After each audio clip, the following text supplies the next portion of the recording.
پھر حضرت امام حسن امام حسین کے والد حضرت علی المرتضیٰ شیر خدا رضی اللہ تعالیٰ عنہ، حضرت علی رضی اللہ تعالیٰ عنہ وہ مرد مجاہد ہیں کہ آپ صلی اللہ علیہ وآلہ وسلم جب مدینہ تشریف لائے، آپ نے تمام صحابہ کے اندر مواخات قائم فرمائے،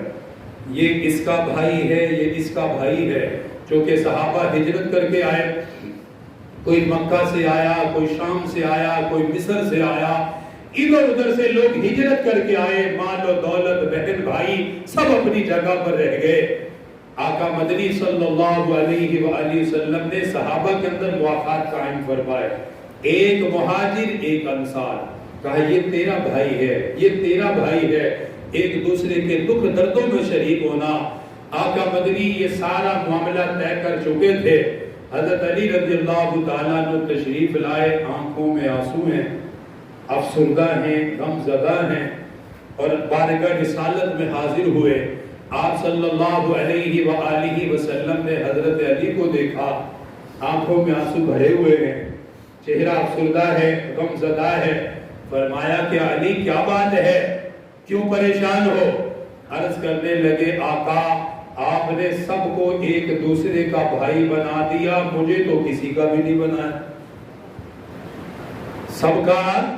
آپ نے یہ رشتہ قائم کر دیا مسلمانوں کا کہ یہ مہاجر، یہ انصار، یہ اس کا بھائی ہے، اس کا بھائی، آپ مجھے بھول گئے،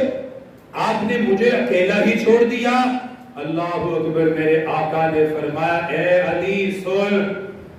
انت اخی فی الدنیا والآخرہ، فرمایا علی سن تو میرا بھائی ہے، دنیا میں بھی ہے، آخرت میں بھی ہے۔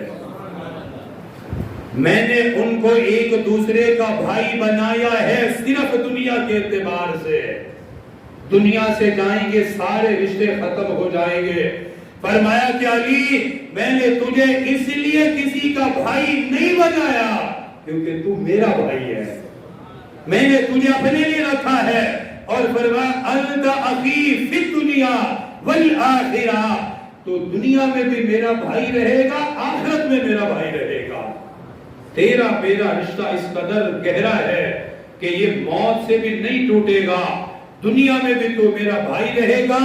جب قیامت کے دن اٹھے گا تب بھی میرا بھائی بن کے اٹھے گا تو حضرت امام حسن امام حسین رضی اللہ تعالی عنہ کی یہ نسبتیں ہیں کہ اللہ تعالیٰ نے ایسا گھرانہ نصیب فرمایا کہ والدہ جنتی عورتوں کی سردار ہے، والد رسول اللہ کے بھائی ہیں، چاچا زاد بھائی ہیں، اور وہ بھائی ہے جس سے رسول اللہ محبت فرمایا کرتے تھے، میرے آقا پیار کرتے تھے۔ اس لیے حضرت حسن سے محبت، حضرت امام حسین سے محبت دراصل اللہ اور اس کے رسول سے محبت ہے۔ جو ان حضرات سے محبت کرتا ہے وہ اللہ سے محبت کرتا ہے،